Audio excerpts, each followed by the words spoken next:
Acte 1, scène 1, une place devant le château, Maître Blasius, Dame Pluche, le chœur. Le chœur. Doucement bercé sur sa mule fringante, Messer Blasius s'avance dans les bluets fleuris, vêtu de neuf, l'écritoire au côté. Comme un poupon sur l'oreiller, il se ballotte sur son ventre rebondi, et les yeux à demi fermés, il marmotte un paternoster dans son triple menton.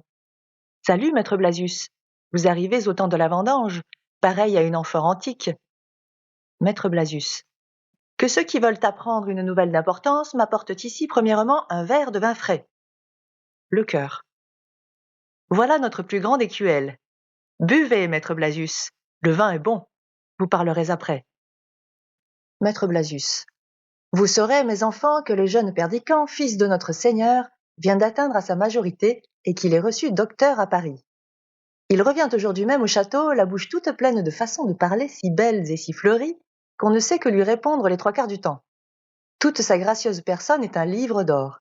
Il ne voit pas un brin d'herbe à terre, qu'il ne vous dise comment cela s'appelle en latin. Et quand il fait du vent ou qu'il pleut, il vous dit tout clairement pourquoi. Vous ouvririez des grands yeux comme la porte que voilà, de le voir dérouler un des parchemins qu'il a coloriés d'encre de toutes couleurs, de ses propres mains, et sans en rien dire à personne.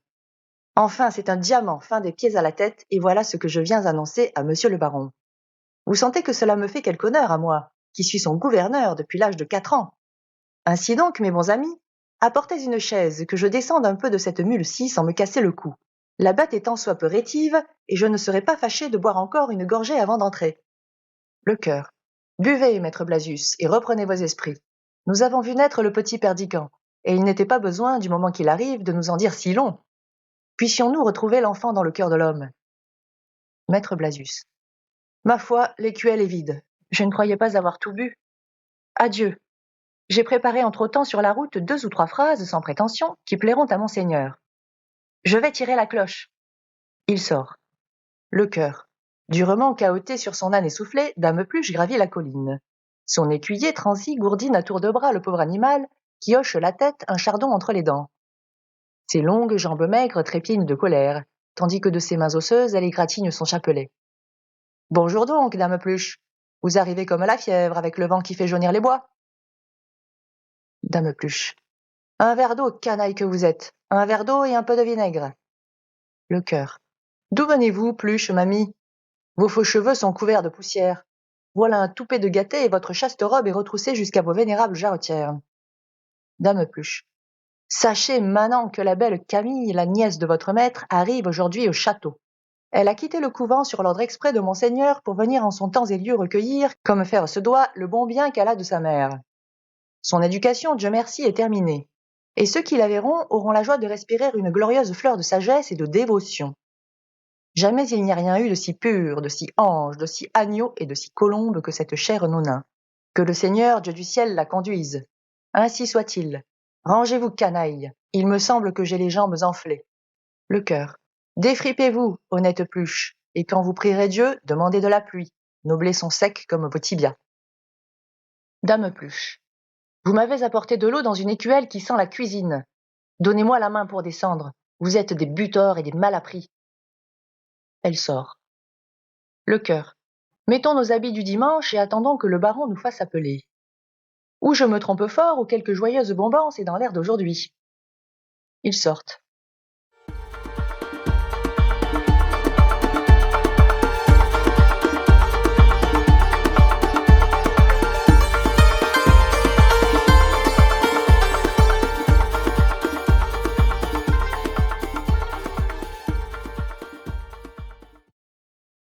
Scène 2. Le salon du baron. Entre le baron, Maître Bridden et Maître Blasius. Le baron. Maître Bridden, vous êtes mon ami. Je vous présente Maître Blasius, gouverneur de mon fils. Mon fils a eu hier matin, à midi 8 minutes, 21 ans comptés. Il est docteur à 4 boules blanches. Maître Blasius, je vous présente Maître Bridden, curé de la paroisse. C'est mon ami. Maître Blasius, saluant. À 4 boules blanches, seigneur. Littérature, botanique, droit romain, droit canon. Le baron. Allez à votre chambre, cher Blasius, mon fils ne va pas tarder à paraître. Faites un peu de toilette et revenez au coup de la cloche. Maître Blasius sort. Maître Bridden. Vous dirai-je ma pensée, monseigneur? Le gouverneur de votre fils sent le vin à pleine bouche. Le baron. Cela est impossible. Maître Bridden. J'en suis sûr comme de ma vie. Il m'a parlé de fort près tout à l'heure. Il sentait le vin à faire peur. Le baron. Brisons-la. Je vous répète que cela est impossible. Entre Dame Pluche. Vous voilà, bonne Dame Pluche, ma nièce est sans doute avec vous. Dame Pluche. Elle me suit, monseigneur, je l'ai devancée de quelques pas. Le baron. Maître Bridden, vous êtes mon ami. Je vous présente la Dame Pluche, gouvernante de ma nièce. Ma nièce est depuis hier, à 7 heures de nuit, parvenue à l'âge de 18 ans. Dame Pluche, je vous présente Maître Bridden, curé de la paroisse. C'est mon ami. Dame Pluche saluant. Du meilleur couvent de France, Seigneur, et je puis ajouter la meilleure chrétienne du couvent. Le baron. Allez, Dame Pluche, réparez le désordre où vous voilà. Ma nièce va bientôt venir, j'espère. Soyez prête à l'heure du dîner. Dame Pluche sort. Maître Bridden. Cette vieille demoiselle paraît tout à fait pleine d'onction. Le baron. Pleine d'onction et de compoction, Maître Bridden. Sa vertu est inattaquable. Maître Bridden. Mais le gouverneur sent le vin. J'en ai la certitude. Le baron. Maître Bridden, il y a des moments où je doute de votre amitié. Prenez-vous à tâche de me contredire? Pas un mot de plus là-dessus. J'ai formé le dessein de marier mon fils avec ma nièce. C'est un couple assorti. Leur éducation me coûte 6000 écus. Maître Bridden. Il sera nécessaire d'obtenir des dispenses. Le baron. Je les ai, Bridden. Elles sont sur ma table dans mon cabinet. Oh, mon ami, apprenez maintenant que je suis plein de joie. Vous savez que j'ai eu de tout temps la plus profonde horreur de la solitude. Cependant, la place que j'occupe et la gravité de mon habit me forcent à rester dans ce château pendant 3 mois d'hiver et 3 mois d'été. Il est impossible de faire le bonheur des hommes en général, et de ses vassaux en particulier, sans donner parfois à son valet de chambre l'ordre rigoureux de ne laisser entrer personne. Qu'il est austère et difficile, le recueillement de l'homme d'État. Et quel plaisir ne trouverais-je pas à tempérer, par la présence de mes 2 enfants réunis, la sombre tristesse à laquelle je dois nécessairement être en proie depuis que le roi m'a nommé receveur. Maître Bridden. Ce mariage se fera-t-il ici ou à Paris? Le baron. Voilà où je vous attendais, Bridden. J'étais sûr de cette question. Eh bien, mon ami, que diriez-vous si ces mains que voilà, oui, Bridden, vos propres mains, ne les regardez pas d'une manière aussi piteuse, étaient destinées à bénir solennellement l'heureuse confirmation de mes rêves les plus chers, et... Maître Bridden. Je me tais. La reconnaissance me ferme la bouche. Le baron. Regardez par cette fenêtre. Ne voyez-vous pas que mes gens se portent en foule à la grille? Mes 2 enfants arrivent en même temps. Voilà la combinaison la plus heureuse. J'ai disposé les choses de manière à tout prévoir. Ma nièce sera introduite par cette porte à gauche et mon fils par cette porte à droite. Qu'en dites-vous? Je me fais une fête de voir comment ils s'aborderont, ce qu'ils se diront. 6000 écus ne sont pas une bagatelle. Il ne faut pas s'y tromper. Ces enfants s'aimaient d'ailleurs fort tendrement dès le berceau. Bridden, il me vient une idée. Maître Bridden. Laquelle? Le baron. Pendant le dîner, sans avoir l'air d'y toucher, vous comprenez, mon ami, tout en vidant quelques coupes joyeuses, vous savez le latin, Bridden. Maître Bridden. Ita et d'épaule. Pardieu, si je le sais. Le baron. Je serais bien aise de vous voir entreprendre ce garçon. Discrètement, s'entend. Devant sa cousine. Cela ne peut produire qu'un bon effet. Faites-le parler un peu latin. Non pas précisément pendant le dîner. Cela deviendrait fastidieux, et quant à moi, je n'y comprendrais rien. Mais au dessert. Entendez-vous? Maître Bridden. Si vous n'y comprenez rien, monseigneur, il est probable que votre nièce est dans le même cas. Le baron. Raison de plus. Ne voulez pas qu'une femme admire ce qu'elle comprend? D'où sortez-vous, Bridden? Voilà un raisonnement qui fait pitié. Maître Bridden. Je connais peu les femmes, mais il me semble qu'il est difficile qu'on admire ce qu'on ne comprend pas. Le baron. Je les connais, Bridden, je connais ces êtres charmants et indéfinissables. Soyez persuadés qu'elles aiment à avoir de la poudre dans les yeux, et que plus on leur en jette, plus elles les écarquillent, afin d'en gober davantage. Perdican entre d'un côté, Camille de l'autre. Bonjour, mes enfants, bonjour, ma chère Camille, mon cher Perdican, embrassez-moi et embrassez-vous. Perdican. Bonjour, mon père, ma sœur bien-aimée, quel bonheur, que je suis heureux. Camille. Mon père et mon cousin, je vous salue. Perdican. Comme te voilà grande, Camille, et belle comme le jour. Le baron. Quand as-tu quitté Paris, Perdican? Perdican. Mercredi, je crois, ou mardi. Comme te voilà métamorphosée en femme? Je suis donc un homme, moi? Il me semble que c'est hier que je t'ai vue pas plus haute que cela. Le baron. Vous devez être fatigué. La route est longue et il fait chaud. Perdiccand. Oh, mon Dieu, non! Regardez donc, mon père, comme Camille est jolie. Le baron. Allons, Camille, embrasse ton cousin. Camille. Excusez-moi. Le baron. Un compliment vaut un baiser. Embrasse-la, Perdiccand. Perdiccand. Si ma cousine recule quand je lui tends la main, je vous dirai à mon tour, excusez-moi. L'amour peut voler un baiser, mais non pas l'amitié. Camille. L'amitié ni l'amour ne doivent recevoir que ce qu'ils peuvent rendre. Le baron à maître Bridden. Voilà un commencement de mauvais augure, et... Maître Bridden au baron. Trop de pudeur est sans doute un défaut. Mais le mariage lève bien des scrupules. Le baron à maître Bridden. Je suis choqué, blessé. Cette réponse m'a déplu. Excusez-moi. Avez-vous vu qu'elle a fait mine de se signer? Venez ici que je vous parle. Cela m'est pénible au dernier point. Ce moment qui devait m'être si doux est complètement gâté. Je suis vexé, piqué. Diable, voilà qui est fort mauvais. Maître Bridden. Dites-leur quelques mots, et voilà qui se tourne le dos. Le baron. Eh bien, mes enfants, à quoi pensez-vous donc? Que fais-tu là, Camille, devant cette tapisserie? Camille regardant un tableau. Voilà un beau portrait, mon oncle. N'est-ce pas une grande-tante à vous? Le baron. Oui, mon enfant, c'est ta bisaïeule, ou du moins la sœur de ton bisaïeul. Car la chère dame n'a jamais concouru, pour sa part, je crois autrement qu'en prière, à l'accroissement de la famille. C'était, ma foi, une sainte femme. Camille. Oh oui, une sainte. C'est ma grande-tante Isabelle, comme ce costume religieux lui va bien. Le baron. Et toi, Perdiccand, que fais-tu là devant ce pot de fleurs? Perdiccand. Voilà une fleur charmante, mon père. C'est un héliotrope. Le baron. Te moques-tu? Elle est grosse comme une mouche. Perdiccand. Cette petite fleur grosse comme une mouche a bien son prix. Maître Bridden. Sans doute. Le docteur a raison. Demandez-lui à quel sexe, à quelle classe elle appartient, de quels éléments elle se forme, d'où lui viennent sa sève et sa couleur. Il vous ravira en extase en vous détaillant les phénomènes de ce brin d'herbe, depuis la racine jusqu'à la fleur. Perdiccand. Je n'en sais pas si long, mon révérend. Je trouve qu'elle sent bon. Voilà tout.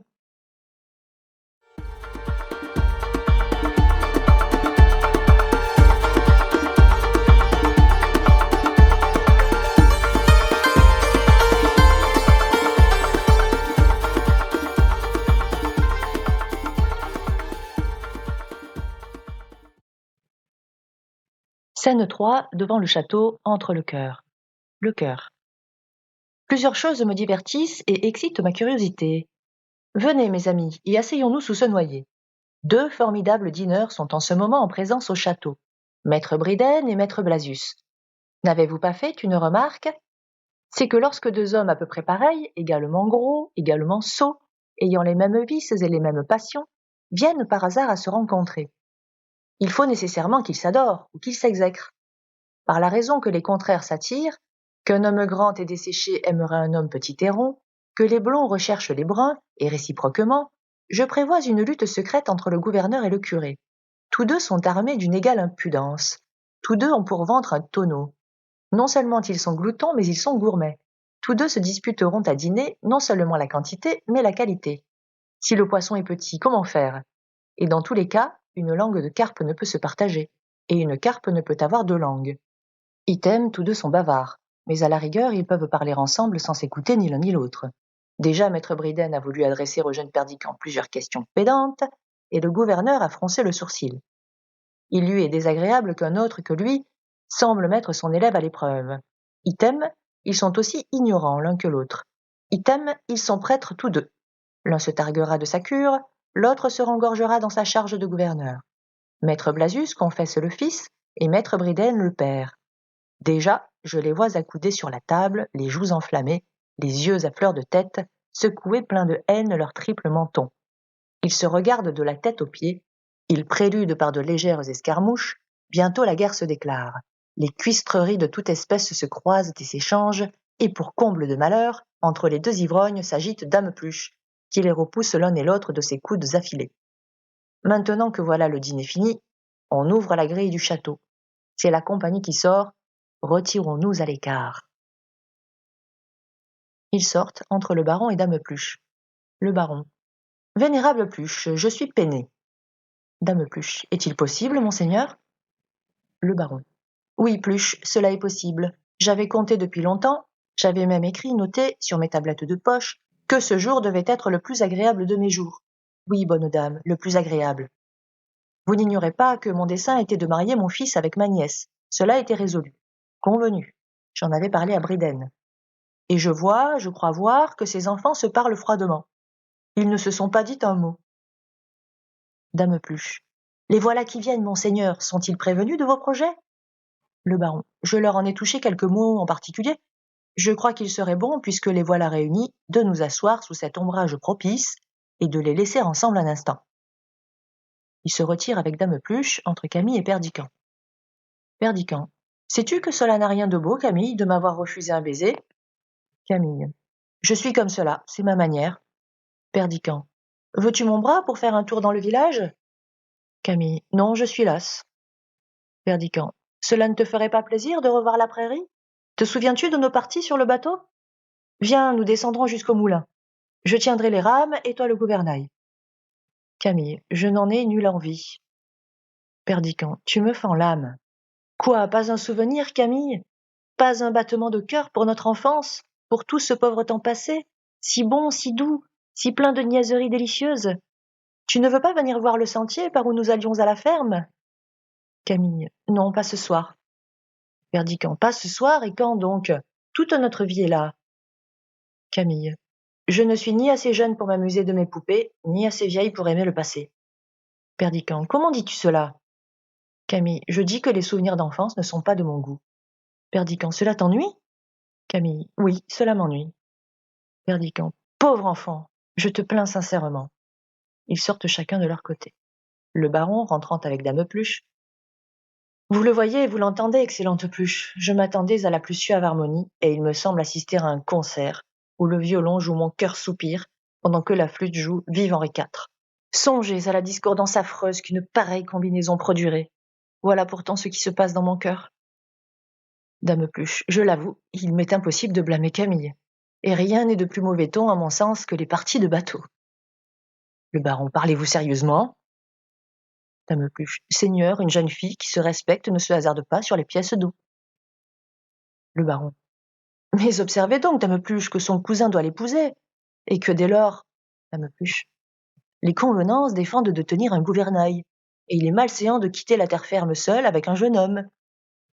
Le baron, mais je répète, je vous dis, Dame Pluche, c'est là mon opinion. Le baron, êtes-vous folle? En vérité, vous me feriez dire, il y a certaines expressions que je ne veux pas, qui me répugnent, vous me donnez envie, en vérité, si je me retenais. Vous êtes une pécore, Pluche. Je ne sais que penser de vous. Il sort.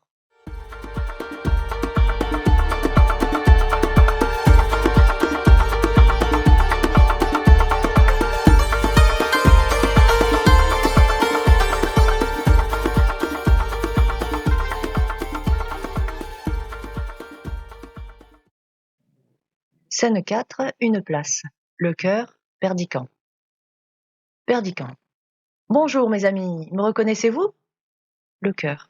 Seigneur, vous ressemblez à un enfant que nous avons beaucoup aimé. Perdican. N'est-ce pas vous qui m'avez porté sur votre dos pour passer les ruisseaux de vos prairies? Vous qui m'avez fait danser sur vos genoux? Qui m'avez pris en croupe sur vos chevaux robustes? Qui vous êtes serré quelquefois autour de vos tables pour me faire une place au souper de la ferme? Le chœur. Nous nous en souvenons, Seigneur. Vous étiez bien le plus mauvais gardement et le meilleur garçon de la terre. Perdican.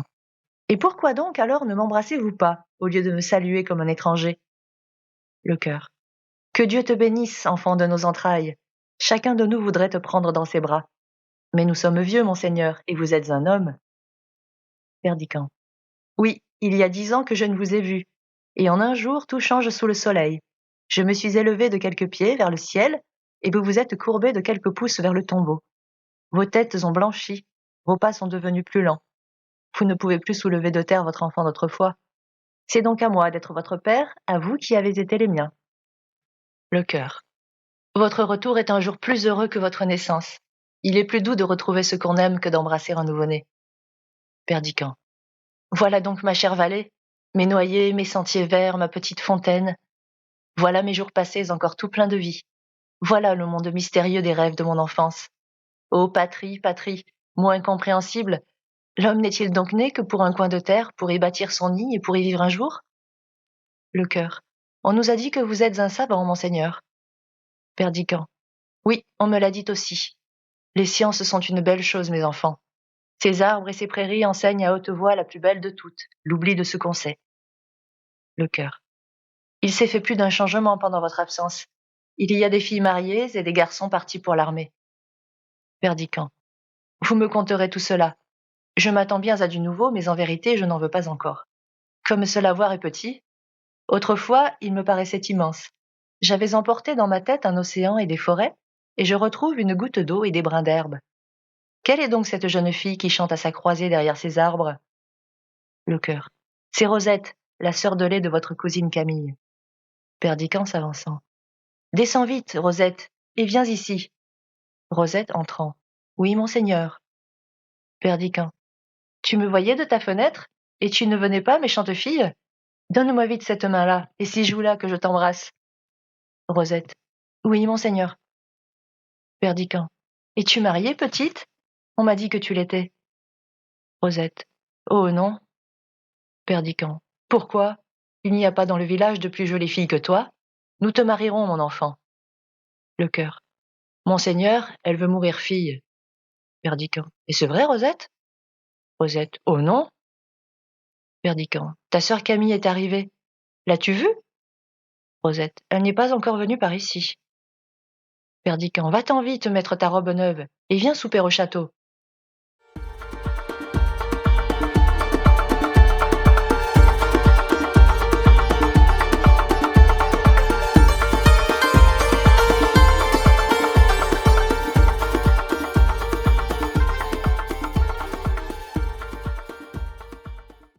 Scène 5, une salle.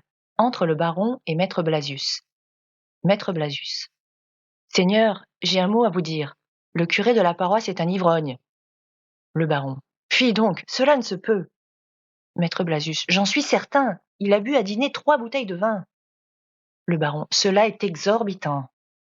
Maître Blasius. Et en sortant de table, il a marché sur les plates-bandes. Le baron. Sur les plates-bandes? Je suis confondu. Voilà qui est étrange. Boire 3 bouteilles de vin à dîner, marcher sur les plates-bandes, c'est incompréhensible. Et pourquoi ne marchait-il pas dans l'allée? Maître Blasius. Parce qu'il allait de travers. Le baron à part. Je commence à croire que Briden avait raison ce matin. Ce Blasius sent le vin d'une manière horrible. Maître Blasius. De plus, il a mangé beaucoup. Sa parole était embarrassée. Le baron. Vraiment, je l'ai remarqué aussi. Maître Blasius. Il a lâché quelques mots latins. C'était autant de solécisme. Seigneur, c'est un homme dépravé. Le baron à part. Pouah, ce Blasius a une odeur qui est intolérable. Apprenez, gouverneur, que j'ai bien autre chose en tête, et que je ne me mêle jamais de ce qu'on boit ni de ce qu'on mange. Je ne suis point un majordome. Maître Blasius. À Dieu ne plaise que je ne vous déplaise, monsieur le baron. Votre vin est bon. Le baron. Il y a de bons vins dans mes caves. Maître Briden entrant. Seigneur, votre fils est sur la place, suivi de tous les polissons du village. Le baron. Cela est impossible. Maître Briden. Je l'ai vu de mes propres yeux, il ramassait des cailloux pour faire des ricochets. Le baron. Des ricochets? Ma tête s'égare. Voilà mes idées qui se bouleversent. Vous me faites un rapport insensé, Briden. Il est inouï qu'un docteur fasse des ricochets. Maître Briden. Mettez-vous à la fenêtre, monseigneur, vous le verrez de vos propres yeux. Le baron à part. Oh ciel, Blasius a raison. Briden va de travers. Maître Briden. Regardez, monseigneur, le voilà au bord du lavoir. Il tient sous le bras une jeune paysanne. Le baron. Une jeune paysanne? Mon fils vient-il ici pour débaucher mes vassales? Une paysanne sous son bras, et tous les gamins du village autour de lui? Je me sens hors de moi. Maître Briden. Cela crie vengeance. Le baron. Tout est perdu, perdu sans ressources, je suis perdu. Briden va de travers, Blasius sent le vin à faire horreur, et mon fils séduit toutes les filles du village en faisant des ricochets. Il sort.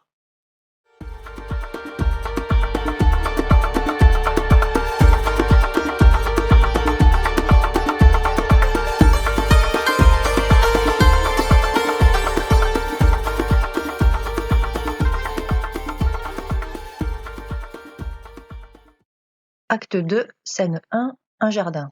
Entre maître Blasius et Perdiccas. Maître Blasius. Seigneur, votre père est au désespoir. Perdiccand. Pourquoi cela? Maître Blasius. Vous n'ignorez pas qu'il avait formé le projet de vous unir à votre cousine, Camille? Perdiccand. Eh bien, je ne demande pas mieux. Maître Blasius. Cependant, le baron croit remarquer que vos caractères ne s'accordent pas. Perdiccand. Cela est malheureux. Je ne puis refaire le mien. Maître Blasius. Rendrez-vous par là ce mariage impossible? Perdiccand. Je vous répète que je ne demande pas mieux que d'épouser Camille. Allez trouver le baron et dites-lui cela. Maître Blasius. Seigneur, je me retire. Voilà votre cousine qui vient de ce côté. Il sort entre Camille. Perdiccand. Déjà levée, cousine? J'en suis toujours pour ce que je t'ai dit hier. Tu es jolie comme un cœur. Camille. Parlons sérieusement, Perdiccand. Votre père veut nous marier. Je ne sais pas ce que vous en pensez, mais je crois bien faire en vous prévenant que mon parti est pris là-dessus. Perdiccand. Tant pis pour moi si je vous déplais. Camille. Pas plus qu'un autre. Je ne veux pas me marier. Il n'y a rien là dont votre orgueil doive souffrir. Perdiccand. L'orgueil n'est pas mon fait. Je n'en estime ni les joies ni les peines. Camille. Je suis venue ici pour recueillir le bien de ma mère. Je retourne demain au couvent. Perdiccand. Il y a de la franchise dans ta démarche. Touche-la et soyons bons amis. Camille. Je n'aime pas les attouchements. Perdiccand lui prenant la main. Donne-moi ta main, Camille, je t'en prie. Que crains-tu de moi? Tu ne veux pas qu'on nous marie? Eh bien, ne nous marions pas. Est-ce une raison pour nous haïr? Ne sommes-nous pas le frère et la sœur? Lorsque ta mère a ordonné ce mariage dans son testament, elle a voulu que notre amitié fût éternelle. Voilà tout ce qu'elle a voulu. Pourquoi nous marier? Voilà ta main et voilà la mienne.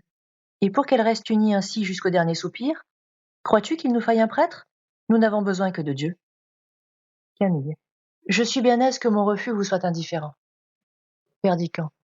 Il ne m'est point indifférent, Camille. Ton amour m'eût donné la vie, mais ton amitié m'en consolera. Ne quitte pas le château demain.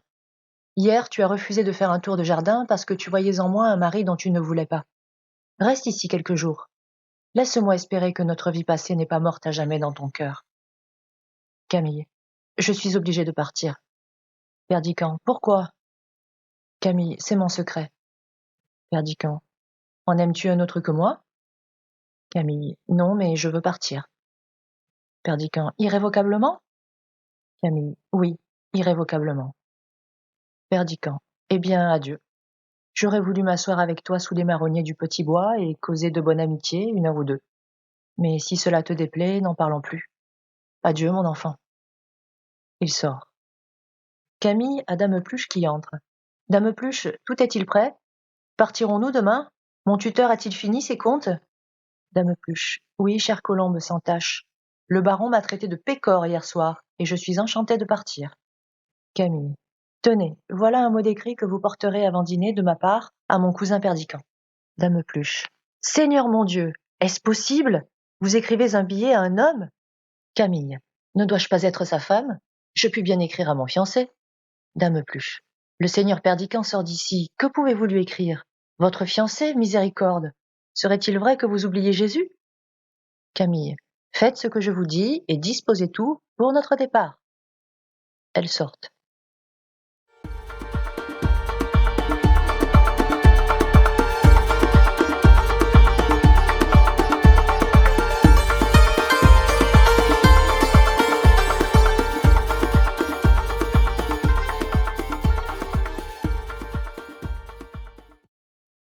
Scène 2, la salle à manger, on met le couvert. Entre Maître Briden. Maître Briden. Cela est certain, on lui donnera encore aujourd'hui la place d'honneur. Cette chaise que j'ai occupée si longtemps à la droite du baron sera la proie du gouverneur. Ô malheureux que je suis!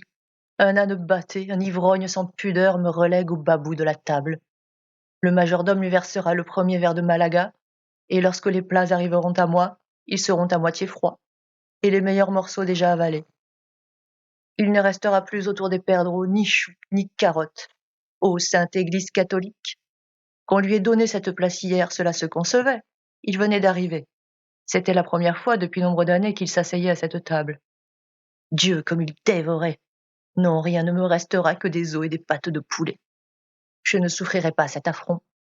Adieu, vénérable fauteuil où je me suis renversé tant de fois, gorgé de mets succulents. Adieu, bouteilles cachetées, fumée sans pareil de venaisons cuites à point. Adieu, table splendide, noble salle à manger. Je ne dirai plus le bénédicité. Je retourne à ma cure. On ne me verra pas confondu parmi la foule des convives, et j'aime mieux comme César être le premier au village que le second en Rome. Il sort.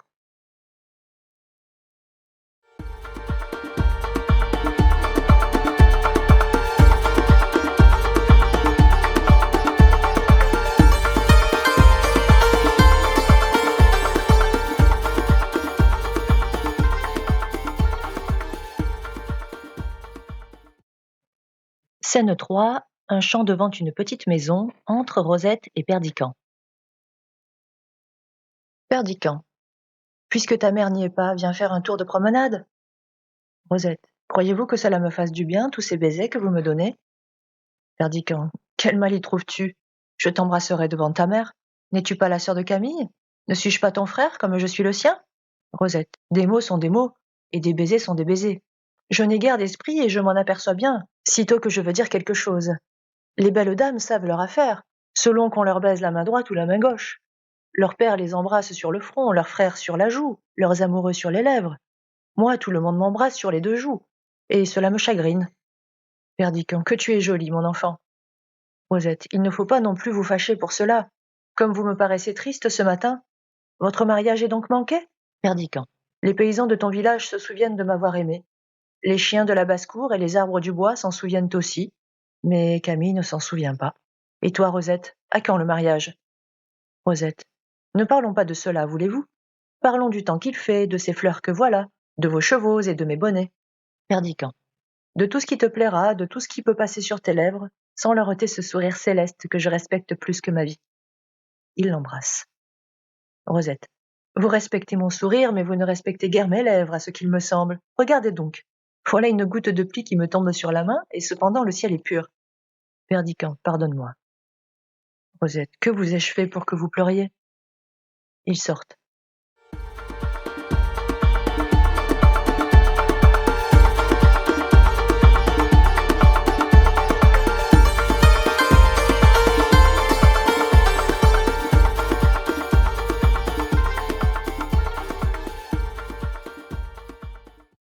Scène 4 au château, entre Maître Blasius et le baron. Maître Blasius. Seigneur, j'ai une chose singulière à vous dire. Tout à l'heure, j'étais par hasard dans l'office, je veux dire dans la galerie. Qu'aurais-je été faire dans l'office? J'étais donc dans la galerie. J'avais trouvé par accident une bouteille, je veux dire une carafe d'eau. Comment aurais-je trouvé une bouteille dans la galerie? J'étais donc en train de boire un coup de vin pour passer le temps, et je regardais par la fenêtre, entre deux vases de fleurs qui me paraissaient d'un goût moderne, bien qu'ils soient imités de l'étrusque. Le baron. Quelle insupportable manière de parler vous avez adoptée, Blasius. Vos discours sont inexplicables. Maître Blasius. Écoutez-moi, Seigneur, prêtez-moi un moment d'attention. Je regardais donc par la fenêtre. Ne vous impatientez pas, au nom du ciel. Il y va de l'honneur de la famille. Le baron. De la famille?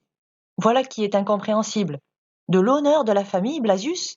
Blasius, savez-vous que nous sommes 37 mâles, et presque autant de femmes tant à Paris qu'en province? Maître Blasius. Permettez-moi de continuer. Tandis que je buvais un coup de vin, je veux dire un verre d'eau, pour chasser la digestion tardive, imaginez que j'ai vu passer sous la fenêtre Dame Pluche hors d'haleine. Le baron. Pourquoi hors d'haleine, Blasius? Ceci est insolite. Maître Blasius. Et à côté d'elle, rouge de colère, votre nièce Camille. Le baron. Qui était rouge de colère, ma nièce ou Dame Pluche? Maître Blasius. Votre nièce, Seigneur. Le baron. Ma nièce rouge de colère? Cela est inouï. Et comment savez-vous que c'était de colère? Elle pouvait être rouge pour 1000 raisons. Elle avait sans doute poursuivi quelques papillons dans mon parterre. Maître Blasius. Je ne puis rien affirmer là-dessus, cela se peut. Mais elle s'écriait avec force. Allez-y, trouvez-le. Faites ce qu'on vous dit. Vous êtes une sotte, je le veux. Et elle frappait avec son éventail sur le coude de Dame Pluche, qui faisait un soubresaut dans la luzerne à chaque exclamation. Le baron. Dans la luzerne? Et que répondait la gouvernante aux extravagances de ma nièce? Car cette conduite mérite d'être qualifiée ainsi. Maître Blasius. La gouvernante répondait. Je ne veux pas y aller, je ne l'ai pas trouvé. Il fait la cour aux jeunes filles du village, à des gardeuses de dindons.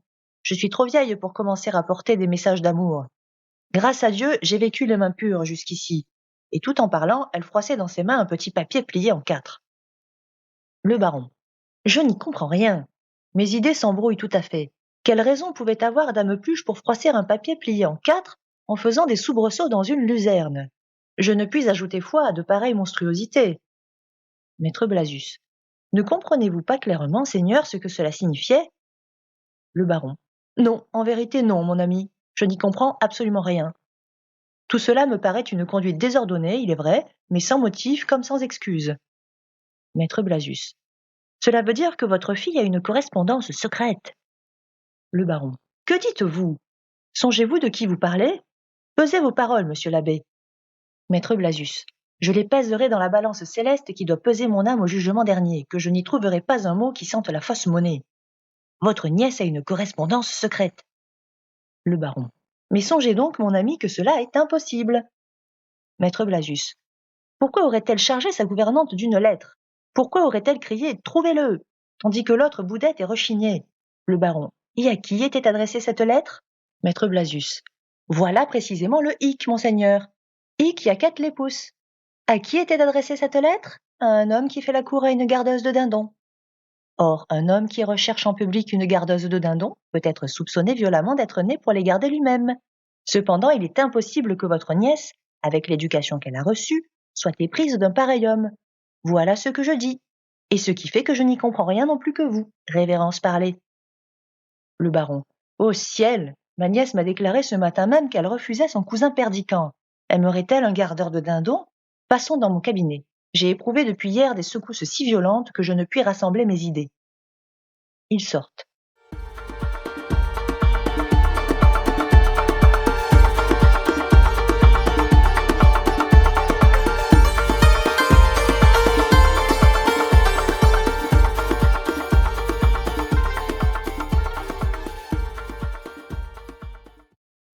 Scène 5. Une fontaine dans un bois.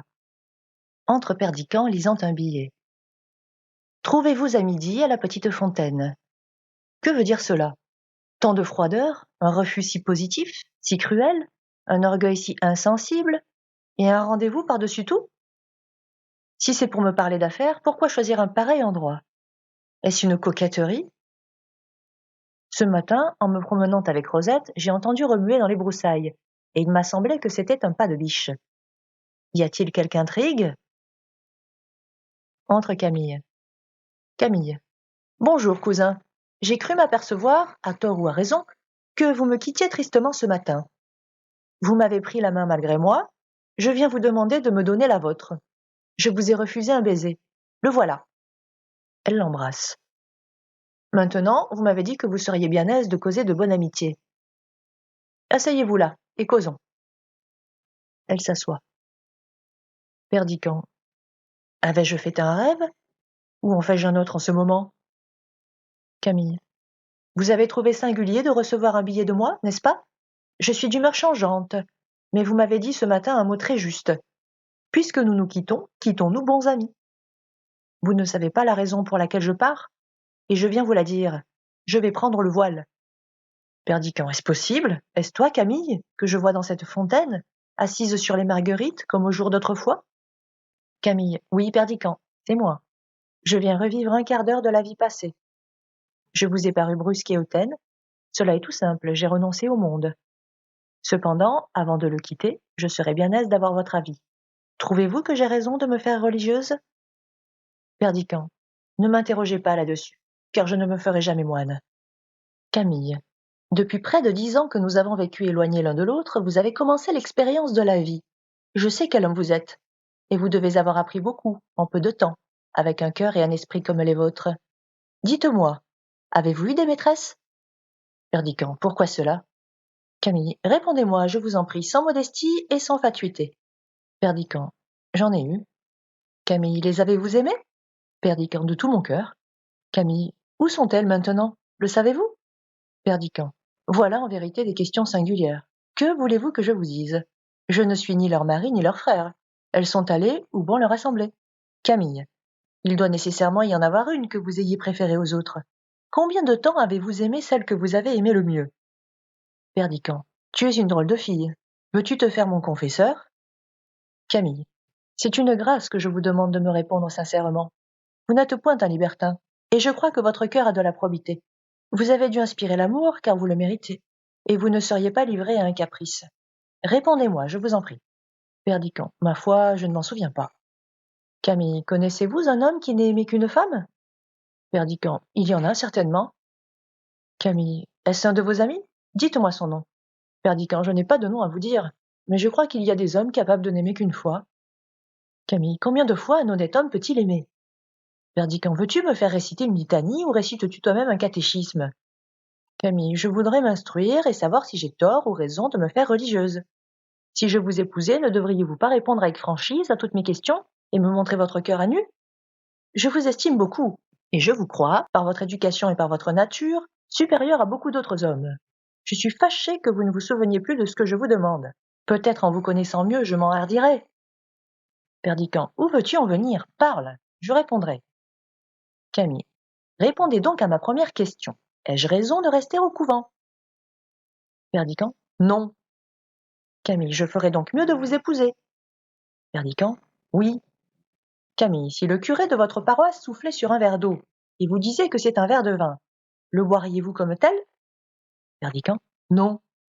Camille, si le curé de votre paroisse soufflait sur vous, et me disait que vous m'aimerez toute votre vie, aurais-je raison de le croire?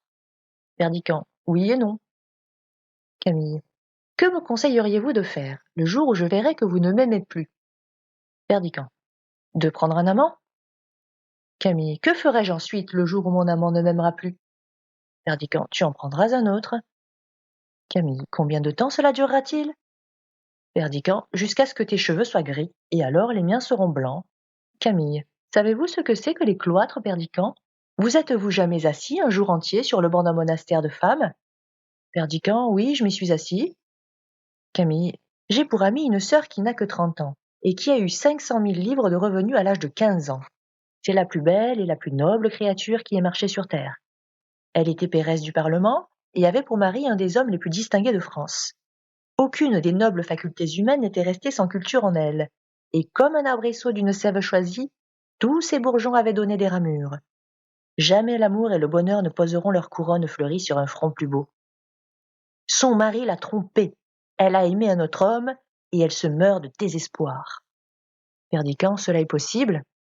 Camille, nous habitons la même cellule, j'ai passé des nuits entières à parler de ses malheurs. Ils sont presque devenus les miens. Cela est singulier, n'est-ce pas? Je ne sais trop comment cela se fait. Quand elle me parlait de son mariage, quand elle me peignait d'abord l'ivresse des premiers jours, puis la tranquillité des autres, et comme enfin tout s'était envolé, comme elle était assise le soir au coin du feu, et lui auprès de la fenêtre, sans se dire un seul mot, comme leur amour avait langui, et comme tous les efforts pour se rapprocher n'aboutissaient qu'à des querelles. Comme une figure étrangère est venue peu à peu se placer entre eux, et se glisser dans leur souffrance, c'était moi que je voyais agir tandis qu'elle parlait. Quand elle disait là, j'ai été heureuse. Mon cœur bondissait. Et quand elle ajoutait là, j'ai pleuré, mes larmes coulaient. Mais figurez-vous quelque chose de plus singulier encore. J'avais fini par me créer une vie imaginaire. Cela a duré 4 ans. Il est inutile de vous dire par combien de réflexions, de retours sur moi-même, tout cela est venu. Ce que je voulais vous raconter, comme une curiosité, c'est que tous les récits de Louise, toutes les fictions de mes rêves, portaient votre ressemblance. Perdiccand, ma ressemblance à moi? Camille, oui, et cela est naturel. Vous étiez le seul homme que j'eusse connu. En vérité, je vous ai aimé, Perdiccand. Perdiccand, quel âge as-tu, Camille? Camille, 18 ans. Perdiccand, continue, j'écoute. Camille, il y a 200 femmes dans notre couvent. Un petit nombre de ces femmes ne connaîtra jamais la vie, et tout le reste attend la mort. Plus d'une parmi elles sont sorties du monastère, comme j'en sors aujourd'hui, vierges et pleines d'espérance. Elles sont revenues peu de temps après, vieilles et désolées. Tous les jours il en meurt dans nos dortoirs, et tous les jours il en vient de nouvelles prendre la place des mortes sur les matelas de crin. Les étrangers qui nous visitent admirent le calme et l'ordre de la maison. Ils regardent attentivement la blancheur de nos voiles, mais ils se demandent pourquoi nous les rabaissons sur nos yeux. Que pensez-vous de ces femmes, Perdiccand? Ont-elles tort ou ont-elles raison? Perdiccand, je n'en sais rien. Camille, il s'en est trouvé quelques-unes qui me conseillent de rester vierge. Je suis bien aise de vous consulter. Croyez-vous que ces femmes-là auraient mieux fait de prendre un amant Et de me conseiller d'en faire autant? Perdiccand. Je n'en sais rien. Camille. Vous aviez promis de me répondre.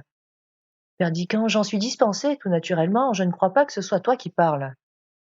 Camille. Cela se peut. Il doit y avoir dans toutes mes idées des choses très ridicules. Il se peut bien qu'on m'ait fait la leçon, et que je ne sois qu'un perroquet mal appris. Il y a dans la galerie un petit tableau qui représente un moine courbé sur un missel. À travers les barreaux obscurs sur sa cellule glisse un faible rayon de soleil, et on aperçoit une locanda italienne, devant laquelle danse un chevrier. Lequel de ces deux hommes estimez-vous davantage? Perdiccand. Ni l'un ni l'autre, et tous les deux. Ce sont deux hommes de chair et d'os. Il y en a un qui lit et un autre qui danse. Je n'y vois pas autre chose. Tu as raison de te faire religieuse. Camille. Vous me disiez non tout à l'heure. Perdiccand. Ai-je dit non? Cela est possible. Camille. Ainsi vous me le conseillez? Perdiccand. Ainsi tu ne crois à rien. Camille. Lève la tête, Perdiccand. Quel est l'homme qui ne croit à rien? Perdiccand se levant. En voilà un. Je ne crois pas à la vie immortelle. Ma sœur chérie, les religieuses t'ont donné leur expérience. Mais crois-moi, ce n'est pas la tienne. Tu ne mourras pas sans aimer. Camille. Je veux aimer, mais je ne veux pas souffrir. Je veux aimer d'un amour éternel et faire des serments qui ne se violent pas. Voilà mon amant. Elle montre son crucifix. Perdiccand. Cet amant-là n'exclut pas les autres. Camille. Pour moi, du moins, il les exclura. Ne souriez pas, Perdiccand. Il y a 10 ans que je ne vous ai vu et je pars demain. Dans 10 autres années, si nous nous revoyons, nous en reparlerons. J'ai voulu ne pas rester dans votre souvenir comme une froide statue, car l'insensibilité mène au point où j'en suis. Écoutez-moi. Retournez à la vie, et tant que vous serez heureux, tant que vous aimerez comme on peut aimer sur terre, oubliez votre sœur Camille. Mais s'il vous arrive jamais d'être oublié ou d'oublier vous-même, si l'ange de l'espérance vous abandonne, lorsque vous serez seul avec le vide dans le cœur, pensez à moi qui prierai pour vous. Perdiccand, tu es une orgueilleuse. Prends garde à toi. Camille. Pourquoi? Perdiccand. Tu as 18 ans et tu ne crois pas à l'amour? Camille. Y croyez-vous, vous qui parlez? Vous voilà courbé près de moi avec des genoux qui se sont usés sur les tapis de vos maîtresses, et vous n'en savez plus le nom? Vous avez pleuré des larmes de joie et des larmes de désespoir, mais vous saviez que l'eau des sources est plus constante que vos larmes, et qu'elle serait toujours là pour laver vos paupières gonflées. Vous faites votre métier de jeune homme, et vous souriez quand on vous parle de femme désolée. Vous ne croyez pas qu'on puisse mourir d'amour, vous qui vivez et qui avez aimé? Qu'est-ce donc que le monde? Il me semble que vous devez cordialement mépriser les femmes qui vous prennent telles que vous êtes, et qui chassent leur dernier amant, pour vous attirer dans leurs bras avec les baisers d'un autre sur les lèvres. Je vous demandais tout à l'heure si vous aviez aimé. Vous m'avez répondu comme un voyageur à qui l'on demanderait s'il a été en Italie ou en Allemagne, et qui dirait « Oui, j'y ai été », puis qui penserait à aller en Suisse ou dans le premier pays venu. Est-ce donc une monnaie que votre amour, pour qu'il puisse passer ainsi de main en main jusqu'à la mort? Non, ce n'est pas même une monnaie, car la plus mince pièce d'or vaut mieux que vous, et dans quelque main qu'elle passe, elle garde son effigie. Perdiccand. Que tu es belle, Camille, lorsque tes yeux s'animent. Camille. Oui, je suis belle, je le sais. Les complémentaires ne m'apprendront rien. La froide nonne qui coupera mes cheveux pâlira peut-être de sa mutilation. Mais ils ne se changeront pas en bagues et en chaînes pour courir les boudoirs. Il n'en manquera pas un seul sur ma tête lorsque le fer y passera. Je ne veux qu'un coup de ciseau, et quand le prêtre qui me bénira me mettra au doigt l'anneau d'or de mon époux céleste, la mèche de cheveux que je lui donnerai pourra lui servir de manteau. Perdiccand. Tu es en colère en vérité. Camille. J'ai eu tort de parler. J'ai ma vie entière sur les lèvres. Oh, Perdiccand, ne raillez pas. Tout cela est triste à mourir. Perdiccand. Pauvre enfant, je te laisse dire et j'ai bien envie de te répondre un mot. Tu me parles d'une religieuse qui me paraît avoir eu sur toi une influence funeste. Tu dis qu'elle a été trompée, qu'elle a trompé elle-même et qu'elle est désespérée. Es-tu sûre que si son mari ou son amant revenait lui tendre la main à travers la grille du parloir, elle ne lui tendrait pas la sienne? Camille. Qu'est-ce que vous dites? J'ai mal entendu. Perdiccand. Es-tu sûre que si son mari ou son amant revenait lui dire de souffrir encore, elle répondrait non? Camille. Je le crois, je le crois. Perdiccand. Il y a 200 femmes dans ton monastère, et la plupart ont au fond du cœur des blessures profondes. Elles te les ont fait toucher, et elles ont coloré ta pensée virginale des gouttes de leur sang. Elles ont vécu, n'est-ce pas? Et elles t'ont montré avec horreur la route de leur vie. Tu t'es signé devant leurs cicatrices, comme devant les plaies de Jésus. Elles t'ont fait une place dans leur procession lugubre, et tu te serres contre ces corps décharnés avec une crainte religieuse lorsque tu vois passer un homme. Es-tu sûr que si l'homme qui passe était celui qui les a trompés, celui pour qui elles pleurent et elles souffrent, celui qu'elles maudissent en priant Dieu? Es-tu sûr qu'en le voyant, elles ne briseraient pas leurs chaînes pour courir à leur malheur passé et pour presser leur poitrine sanglante sur le poignard qui les a meurtries? Oh mon enfant, sais-tu les rêves de ces femmes qui te disent de ne pas rêver? Sais-tu quel nom elles murmurent quand les sanglots qui sortent de leurs lèvres font trembler l'hostie qu'on leur présente? Elles qui s'assoient près de toi avec leur tête branlante pour verser dans ton oreille leur vieillesse flétrie? Elles qui sonnent dans les ruines de ta jeunesse le tocsin de leur désespoir et qui te font sentir à ton sang vermeil la fraîcheur de leur tombe? Sais-tu qui elles sont? Camille, vous me faites peur. La colère vous prend aussi. Perdican. Sais-tu ce que c'est que des nonnes, malheureuses filles? Elles qui te représentent l'amour des hommes comme un mensonge? Savent-elles qu'il y a pis encore? Le mensonge de l'amour divin? Savent-elles que c'est un crime qu'elles font de venir chuchoter à une vierge des paroles de femme? Ah, comme elles t'ont fait la leçon. Comme j'avais prévu tout cela quand tu t'es arrêté devant le portrait de notre vieille tante. Tu voulais partir sans me serrer la main. Tu ne voulais revoir ni ce bois, ni cette pauvre petite fontaine qui nous regarde tout en larmes. Tu reniais les jours de ton enfance, et le masque de plâtre que les nonnes t'ont plaqué sur les joues me refusait un baiser de frère. Mais ton cœur abattu, il a oublié sa leçon, lui qui ne sait pas lire, et tu es revenu t'asseoir sur l'herbe où nous voilà. Eh bien, Camille, ces femmes ont bien parlé. Elles t'ont mise dans le vrai chemin. Il pourra m'en coûter le bonheur de ma vie, mais dis-leur cela de ma part. Le ciel n'est pas pour elles. Camille, ni pour moi, n'est-ce pas? Perdican. Adieu, Camille. Retourne à ton couvent. Et lorsqu'on te fera de ces récits hideux qui t'ont empoisonné, réponds ce que je vais te dire. Tous les hommes sont menteurs, inconstants, faux, bavards, hypocrites, orgueilleux et lâches, méprisables et sensuels. Toutes les femmes sont perfides, artificieuses, vaniteuses, curieuses et dépravées. Le monde n'est qu'un égout sans fond où les phoques les plus informes rampent et se tordent sur des montagnes de fange. Mais il y a au monde une chose sainte et sublime, c'est l'union de deux de ces êtres, si imparfaits et si affreux. On est souvent trompé en amour, souvent blessé et souvent malheureux, mais on aime. Et quand on est sur le bord de sa tombe, on se retourne pour regarder en arrière et on se dit « J'ai souffert souvent, je me suis trompé quelquefois, mais j'ai aimé. C'est moi qui ai vécu, et non pas un être factice créé par mon orgueil et mon ennui. » Il sort.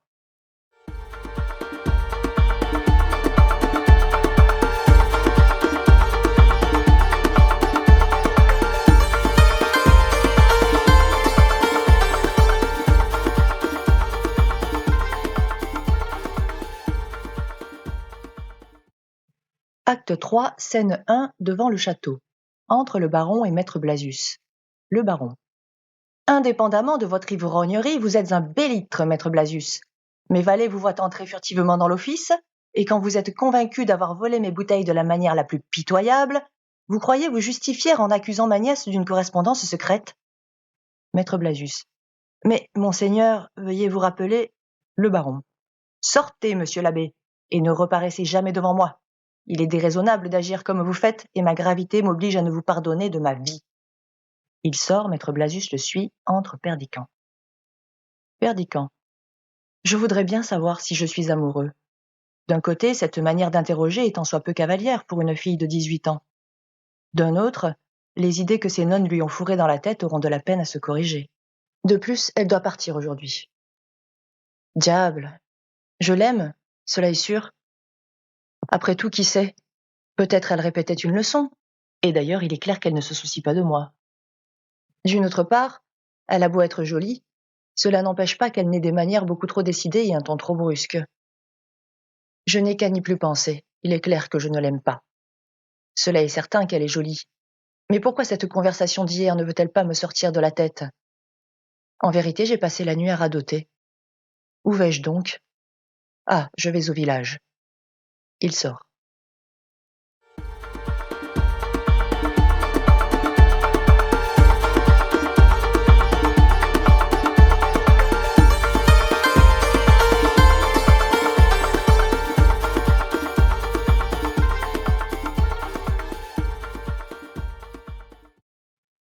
Scène 2, un chemin. Entre Maître Bridhen. Maître Bridhen. Que font-ils maintenant? Hélas, voilà midi. Ils sont à table. Que mangent-ils? Que ne mangent-ils pas? J'ai vu la cuisinière traverser le village avec un énorme dindon. L'aide portait les truffes avec un panier de raisins. Entre Maître Blasius. Maître Blasius. Oh, disgrâce imprévue, me voilà chassé du château.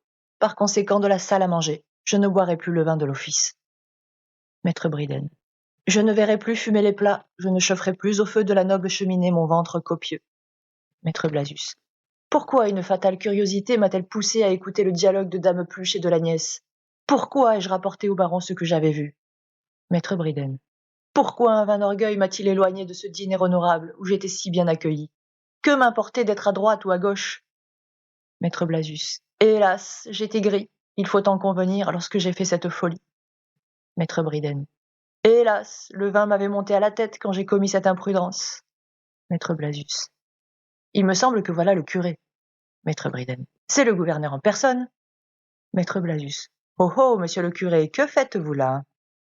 Maître Bridhen. Moi, je vais dîner. N'y venez-vous pas? Maître Blasius. Pas aujourd'hui. Hélas, Maître Bridhen, intercédez pour moi. Le baron m'a chassé. J'ai accusé faussement mademoiselle Camille d'avoir une correspondance secrète, et cependant Dieu m'est témoin que j'ai vu, ou que j'ai cru voir Dame Pluche dans la luzerne. Je suis perdu, monsieur le curé. Maître Bridhen. Que m'apprenez-vous là? Maître Blasius.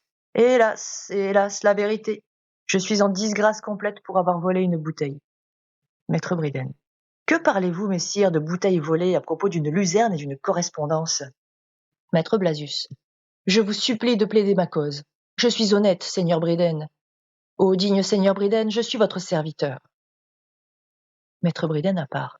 Ô fortune, est-ce un rêve? Je serai donc assis sur toi, aux chaises bienheureuses? Maître Blasius.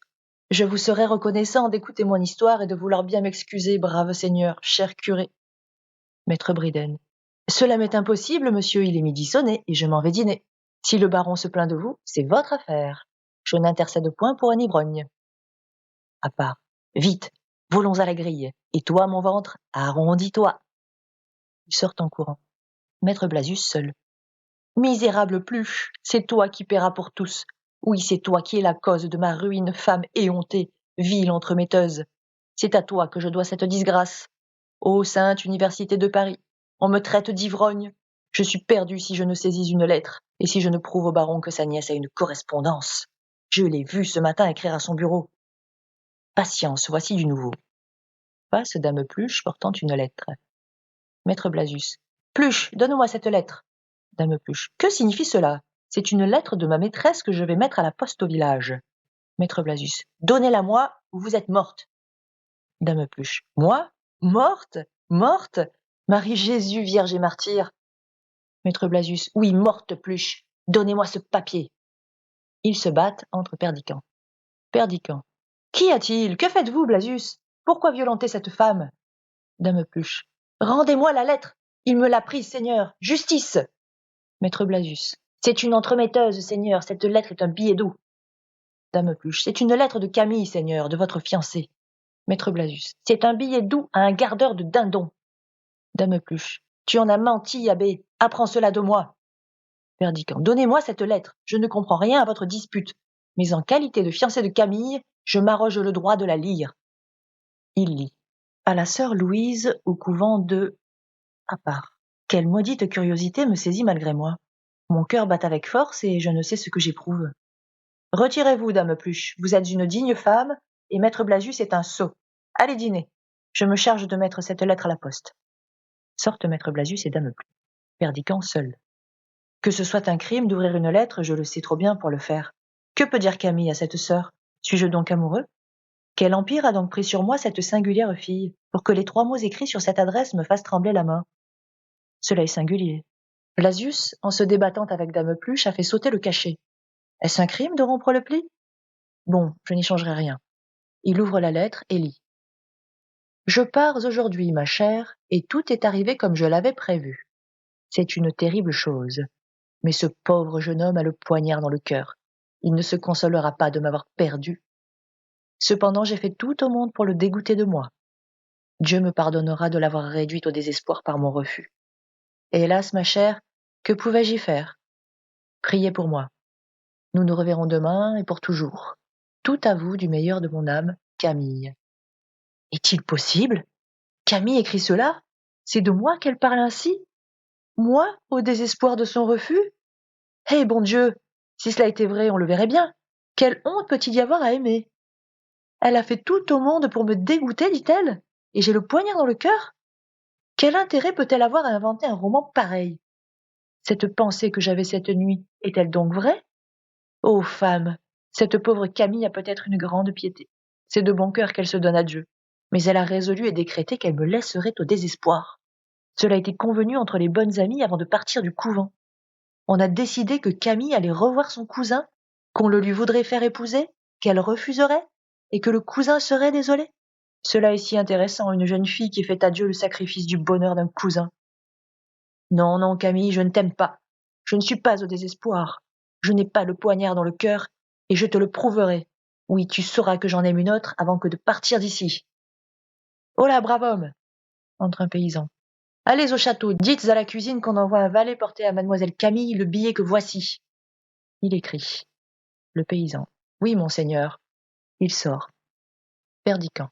Maintenant, à l'autre. Ah, je suis au désespoir? Il frappe à une porte. Oh là, Rosette! Rosette! Rosette ouvrant. C'est vous, monseigneur? Entrez, ma mériée. Perdiccand. Mets ton plus beau bonnet, Rosette, et viens avec moi. Rosette. Où donc? Perdiccand. Je te le dirai. Demande la permission à ta mère, mais dépêche-toi. Rosette. Oui, monseigneur. Elle entre dans la maison. Perdiccand. J'ai demandé un nouveau rendez-vous à Camille et je suis sûr qu'elle y viendra. Mais par le ciel, elle n'y trouvera pas ce qu'elle y comptera trouver. Je veux faire la cour à Rosette devant Camille elle-même.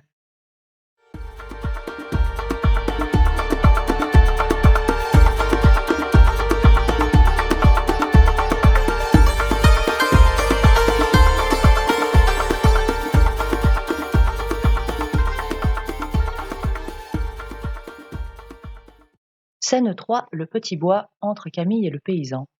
Le paysan. Mademoiselle, je vais au château porter une lettre pour vous. Faut-il que je vous la donne ou que je la remette à la cuisine, comme me l'a dit le seigneur Perdiccand? Camille, donne-la-moi. Le paysan. Si vous aimez mieux que je la porte au château, ce n'est pas la peine de m'attarder. Camille. Je te dis de me la donner. Le paysan. Ce qui vous plaira. Il donne la lettre. Camille. Tiens, voilà pour ta peine. Le paysan. Grand merci. Je m'en vais, n'est-ce pas? Camille. Si tu veux. Le paysan. Je m'en vais, je m'en vais. Il sort. Camille lisant. Perdiccand me demande de lui dire adieu avant de partir près de la petite fontaine où je l'ai fait venir hier. Que peut-il avoir à me dire? Voilà justement la fontaine et je suis toute portée. Dois-je accorder ce second rendez-vous? Ah! Elle se cache derrière un arbre. Voilà Perdiccand qui approche avec Rosette, ma sœur de lait. Je suppose qu'il va la quitter. Je suis bien aise de ne pas avoir l'air d'arriver la première. Entre Perdiccand et Rosette qui s'assoit. Camille, cachée à part. Que veut dire cela? Il l'a fait asseoir près de lui? Me demande-t-il un rendez-vous pour y venir causer avec une autre? Je suis curieuse de savoir ce qu'il lui dit. Perdiccand à haute voix de manière que Camille l'entende. Je t'aime, Rosette. Toi seule au monde tu n'as rien oublié de nos beaux jours passés. Toi seule tu te souviens de la vie qui n'est plus. Prends ta part de ma vie nouvelle. Donne-moi ton cœur, cher enfant. Voilà le gage de notre amour. Il lui pose sa chaîne sur le cou. Rosette. Vous me donnez votre chaîne d'or?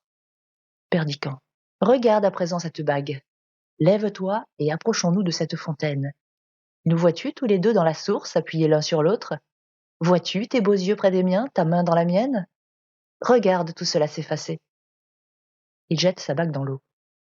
Regarde comme notre image a disparu. La voilà qui revient peu à peu. L'eau qui s'était troublée reprend son équilibre. Elle tremble encore. De grands cercles noirs courent à sa surface.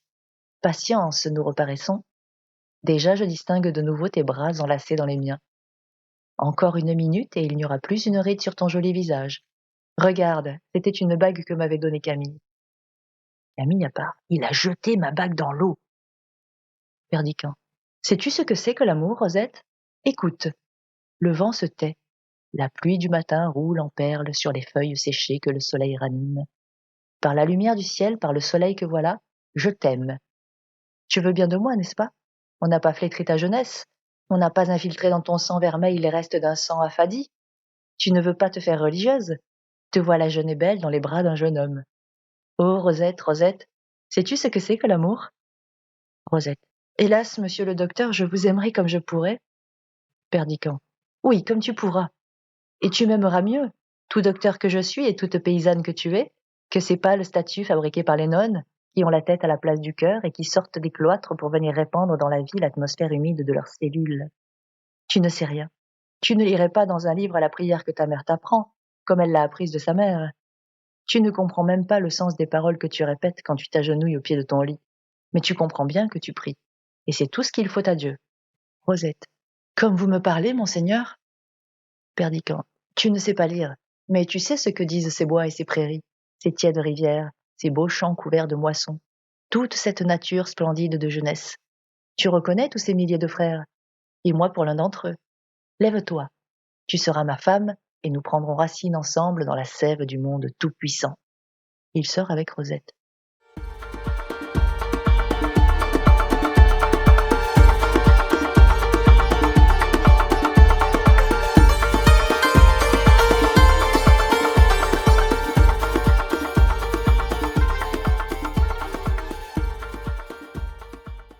Scène 4. Entre le cœur.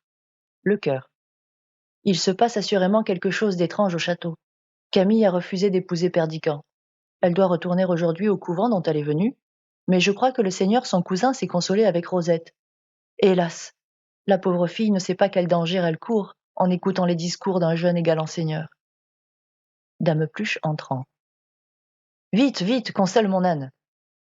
Le cœur. Passerez-vous comme un songe léger, ô vénérable dame? Allez-vous si promptement enfourcher de rechef cette pauvre bête qui est si triste de vous porter? Dame Pluche. Dieu merci, chère canaille, je ne mourrai pas ici. Le cœur. Mourez au loin, Pluche, ma vie. Mourez inconnu dans un caveau malsain. Nous ferons des vœux pour votre respectable résurrection. Dame Pluche. Voici ma maîtresse qui s'avance. À Camille qui entre. Chère Camille, tout est prêt pour notre départ. Le baron a rendu ses comptes et mon âne est batté. Camille. Allez au diable, vous et votre âne. Je ne partirai pas aujourd'hui. Elle sort. Le cœur. Que veut dire ceci? Dame Pluche est pâle de terreur. Ses faux cheveux tentent de se hérisser, sa poitrine siffle avec force et ses doigts s'allongent en se crispant. Dame Pluche. Seigneur Jésus, Camille a juré. Elle sort.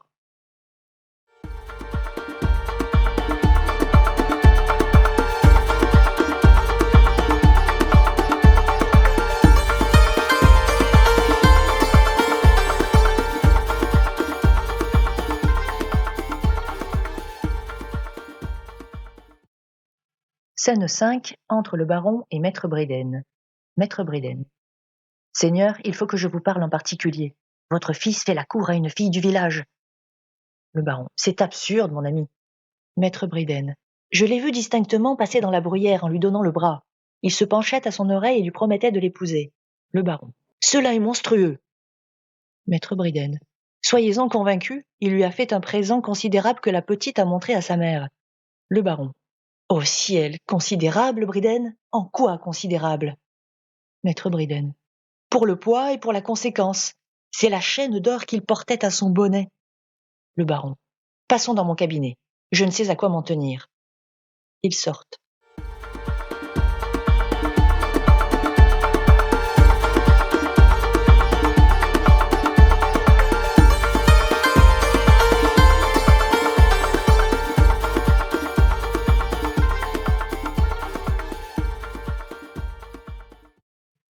Scène 6. La chambre de Camille. Entre Camille et Dame Pluche. Camille. Il a pris ma lettre, dites-vous? Dame Pluche. Oui, mon enfant, il s'est chargé de la mettre à la poste. Camille. Allez au salon, Dame Pluche, et faites-moi le plaisir de dire à Perdiccand que je l'attends ici. Dame Pluche sort. Camille. Il a lu ma lettre, cela est certain. Sa scène du bois est une vengeance, comme son amour pour Rosette. Il a voulu me prouver qu'il en aimait une autre que moi, et jouer l'indifférent malgré son dépit. Est-ce qu'il m'aimerait par hasard? Elle lève la tapisserie. Es-tu là, Rosette? Rosette entrant. Oui, puis-je entrer? Camille. Écoute-moi, mon enfant. le seigneur Perdican ne te fait-il pas la cour? Rosette. Hélas, oui. Camille. Que penses-tu de ce qu'il t'a dit ce matin? Rosette. Ce matin? Où donc? Camille. Ne fais pas l'hypocrite. Ce matin à la fontaine, dans le petit bois. Rosette. Vous m'avez donc vue? Camille. Pauvre innocente. Non, je ne t'ai pas vue. Il t'a fait de beaux discours, n'est-ce pas? Gageons qu'il t'a promis de t'épouser. Rosette. Comment le savez-vous? Camille. Qu'importe comment je le sais. Crois-tu à ses promesses, Rosette? Rosette. Comment n'y croirais-je pas? Il me tromperait donc? Pourquoi faire? Camille. Perdican ne t'épousera pas, mon enfant. Rosette. Hélas, je n'en sais rien. Camille. Tu l'aimes, pauvre fille. Il ne t'épousera pas. Et la preuve, je vais te la donner. Rentre derrière ce rideau, tu n'auras qu'à prêter l'oreille et à venir quand je t'appellerai. Rosette sort. Camille seule. Moi qui croyais faire un acte de vengeance, ferais-je un acte d'humanité? La pauvre fille a le cœur pris. Entre Perdican. Bonjour cousin, asseyez-vous. Perdican. Quelle toilette, Camille? À qui en voulez-vous? Camille. À vous, peut-être. Je suis fâchée de n'avoir pu me rendre au rendez-vous que vous m'avez demandé. Vous aviez quelque chose à me dire? Perdican à part. Voilà sur ma vie un petit mensonge assez gros pour un agneau sans tache. Je l'ai vu derrière un arbre écouter la conversation. Oh. Je n'ai rien à vous dire qu'un adieu, Camille. Je croyais que vous partiez. Cependant, votre cheval est à l'écurie, et vous n'avez pas l'air d'être en robe de voyage. Camille. J'aime la discussion. Je ne suis pas bien sûre de ne pas avoir eu envie de me quereller encore avec vous. Perdican. À quoi sert de se quereller quand le raccommodement est impossible? Le plaisir des disputes, c'est de faire la paix. Camille. Êtes-vous convaincu que je ne veuille pas la faire? Perdican. Ne raillez pas, je ne suis pas de force à vous répondre. Camille. Je voudrais qu'on me fît la cour. Je ne sais si c'est que j'ai une robe neuve, mais j'ai envie de m'amuser. Vous m'avez proposé d'aller au village. Allons-y, je veux bien. Mettons-nous en bateau. J'ai envie d'aller dîner sur l'herbe ou de faire une promenade dans la forêt. Fera-t-il clair de lune ce soir?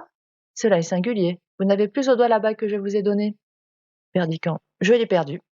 Camille. C'est donc pour cela que je l'ai trouvée. Tenez, Perdican. La voilà. Perdican. Est-ce possible? Où l'avez-vous trouvée? Camille. Vous regardez si mes mains sont mouillées, n'est-ce pas? En vérité, j'ai gâté ma robe de couvent pour retirer ce petit hochet d'enfant de la fontaine. Voilà pourquoi j'en ai mis une autre, et je vous dis, cela m'a changé. Mettez donc cela à votre doigt. Perdican. Tu as retiré cette bague de l'eau, Camille, au risque de te précipiter? Est-ce un songe? La voilà, c'est toi qui me la mets au doigt. Ah, Camille, pourquoi me le rends-tu, ce triste gage d'un bonheur qui n'est plus? Parle, coquette et imprudente fille. Pourquoi pars-tu?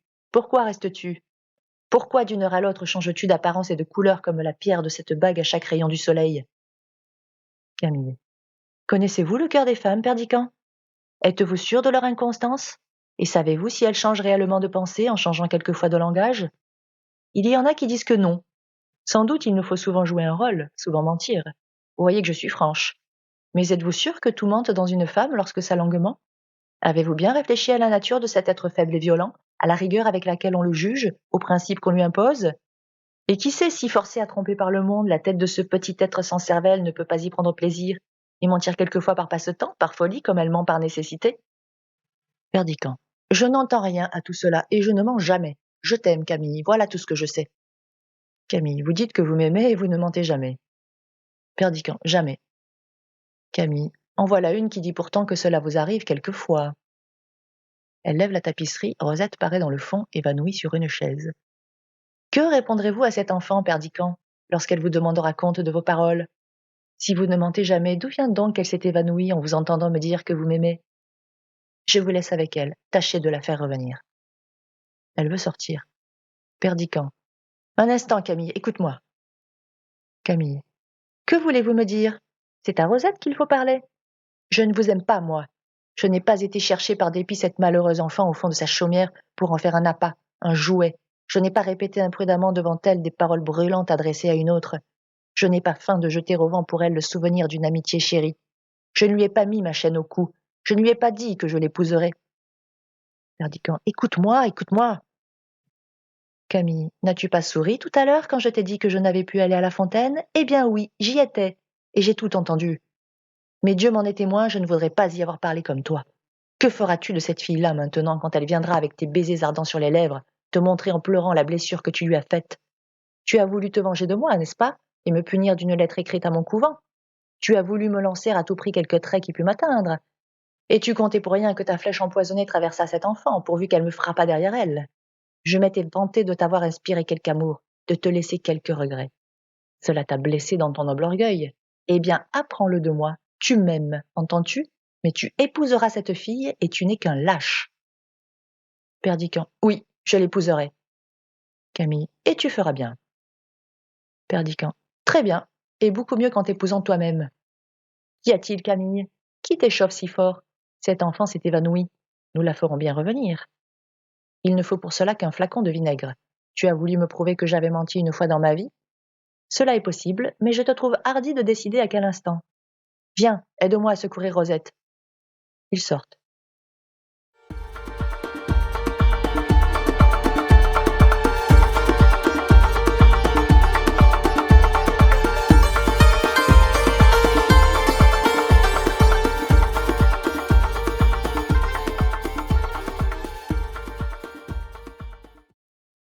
Scène 7, entre le baron et Camille. Le baron. Si cela se fait, je deviendrai fou. Camille. Employez votre autorité. Le baron. Je deviendrai fou et je refuserai mon consentement, voilà qui est certain. Camille. Vous devriez lui parler, lui faire entendre raison. Le baron. Cela me jettera dans le désespoir pour tout le carnaval et je ne paraîtrai pas une fois à la cour. C'est un mariage disproportionné.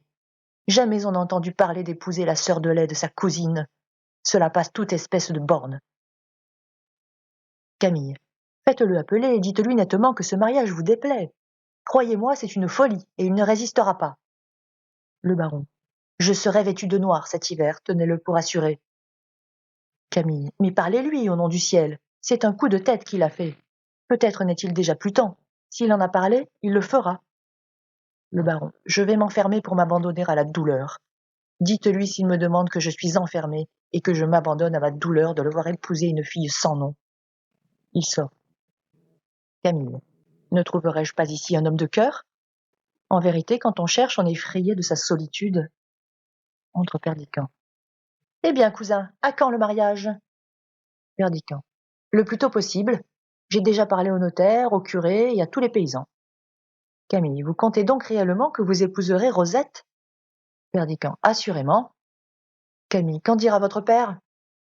Perdiccas. Tout ce qu'il voudra. Il me plaît d'épouser cette fille. C'est une idée que je vous dois et je m'y tiens.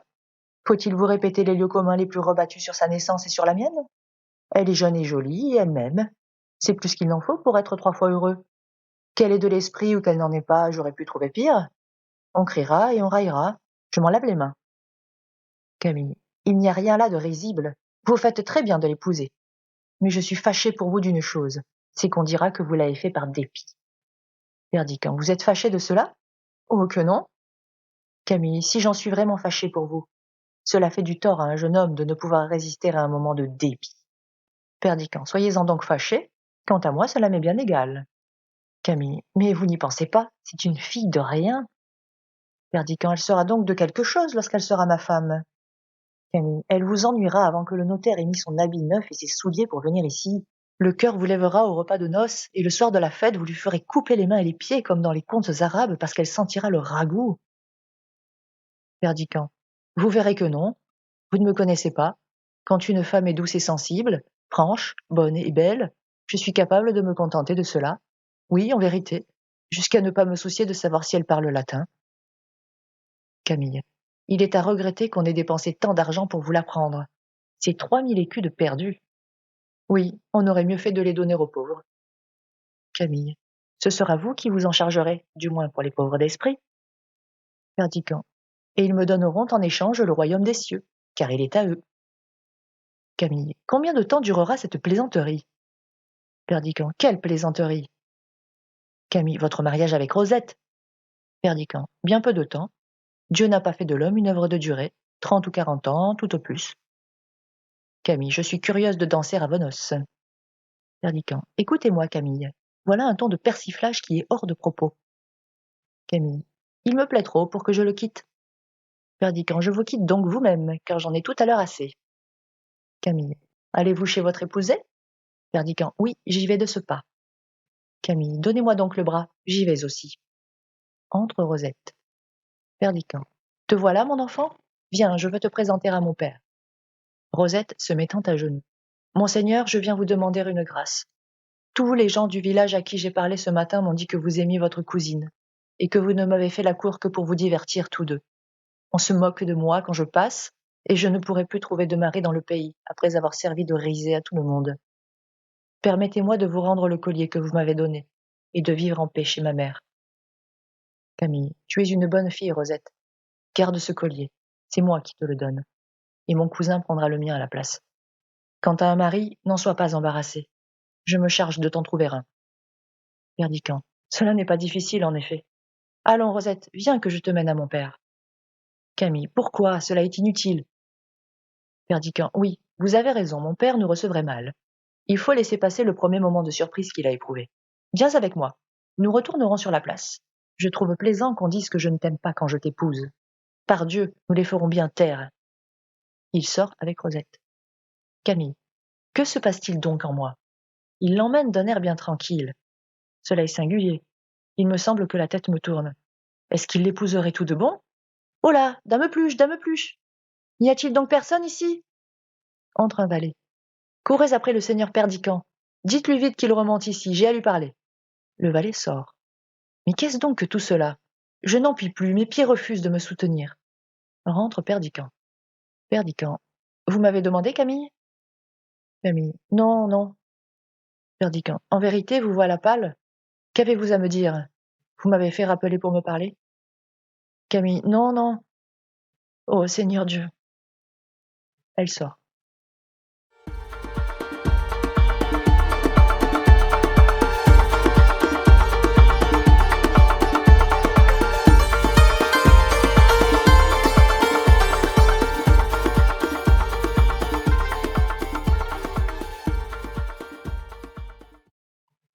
Scène 8, un oratoire. Entre Camille, elle se jette au pied de l'autel. Camille. M'avez-vous abandonné, ô mon Dieu? Vous le savez, lorsque je suis venue, j'avais juré de vous être fidèle. Quand j'ai refusé de devenir l'épouse d'un autre que vous, j'ai cru parler sincèrement, devant vous et ma conscience. Vous le savez. Mon père, ne voulez-vous donc plus de moi?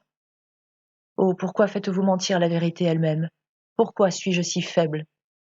Ah, malheureuse, je ne puis plus prier. Entre Perdiccand. Perdiccand. Orgueil, le plus fatal des conseillers humains. Qu'es-tu venu faire entre cette fille et moi?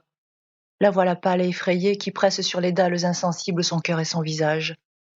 Elle aurait pu m'aimer, et nous étions nés l'un pour l'autre. Qu'es-tu venu faire sur nos lèvres, orgueil, lorsque nos mains allaient se joindre?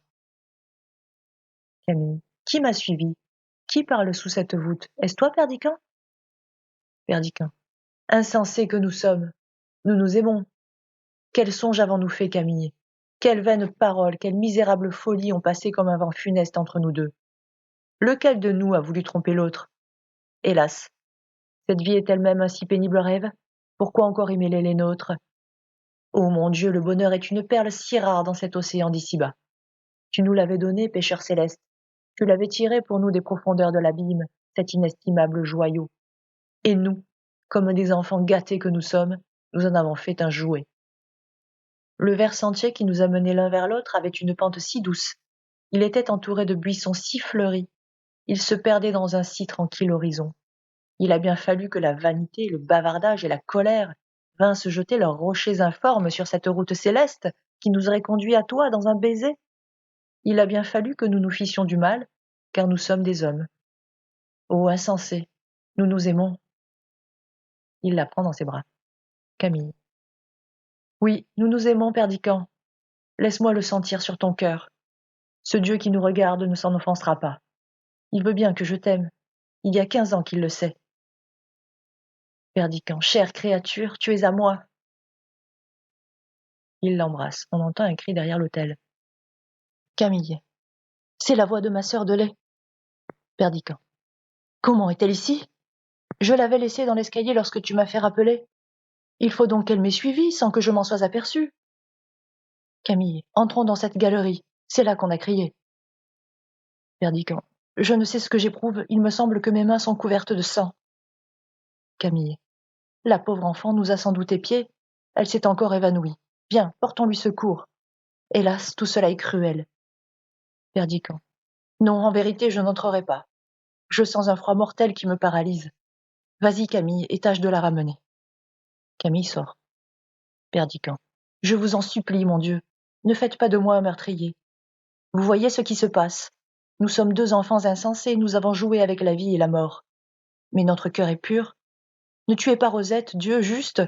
Je lui trouverai un mari, je réparerai ma faute. Elle est jeune, elle sera riche, elle sera heureuse. Ne faites pas cela, ô Dieu. Vous pouvez bénir encore 4 de vos enfants. Eh bien, Camille, qu'y a-t-il? Camille rentre. Camille. Elle est morte. Adieu, Perdiccand.